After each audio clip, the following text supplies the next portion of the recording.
Well, it was September of 2010, and I started getting really bad headaches like I've never had before in my life. Always been a healthy person, never went to the doctor. And I remember asking Tara, I said, well, what is a migraine headache? I've never had a migraine headache before. Could it be a migraine headache?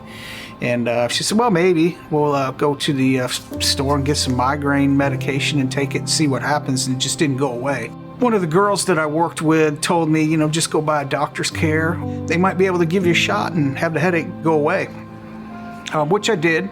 And it went away in about a week. And I remember telling Tara, it's kind of weird because I don't think the medication or the shot actually made the headache go away. It just seems like it went away all on its own.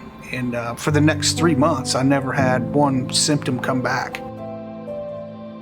And I was at my son's last day of preschool, and the headache just rushed back to no end.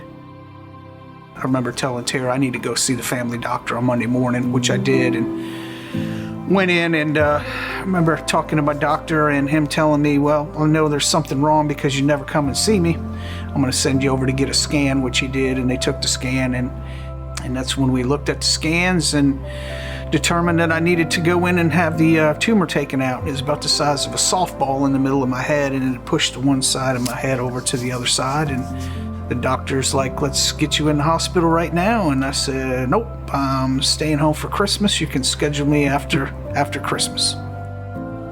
So when I went into surgery that day, I had no idea that I had any cancer that was gonna, cut my life, into a year, basically.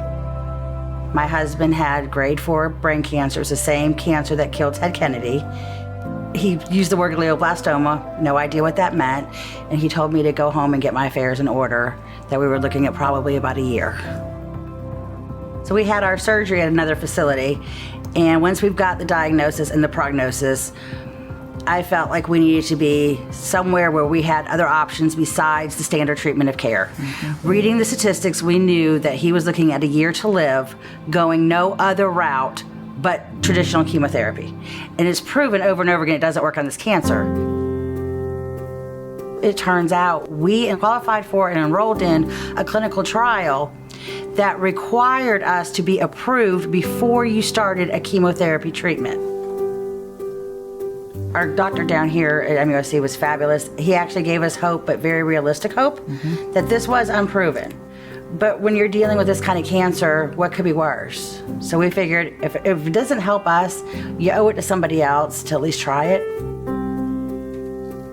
Had we listened to the original neurosurgeon and stayed at the original facility, we would have missed that window to enroll in a clinical trial, which we truly believe is part of the reason why we're still here today. I would drive here in the morning, do my radiation, and then go to work every morning. Being able to come down here, go through the radiation and not have any side effects to where I could go do the rest of my job during the day is fantastic. He handled the treatment extremely well. Mark has never taken time off work for the last 7 years that we've been going through this. He is still actively employed. He coaches our kids' baseball. His body reacted so well to the clinical trial that no matter how long it gave us, we knew that it was worth it because the quality of life was still there. I think people expect cancer to totally stop your lives, and it doesn't. Every 2 months, we're down here for an MRI and a PET scan.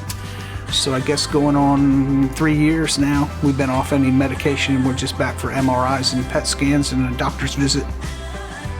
They've taken this journey with us. This isn't somewhere that we just come every couple months. Everyone from the scheduler who calls us to verify, you get to know each other. It's been a great place to be. You feel like you're part of their family, you're just not a patient. I mean, my experience has been to stay positive and not be down. Look forward to every day that you're going to get out of bed in the morning. We have met a lot of brain cancer warriors out there that have sought us out because they've heard our story.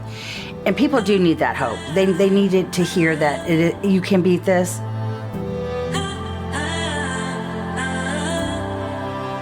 Somebody needs to be loud about it and say that, hey, we're still here, you can still be here too.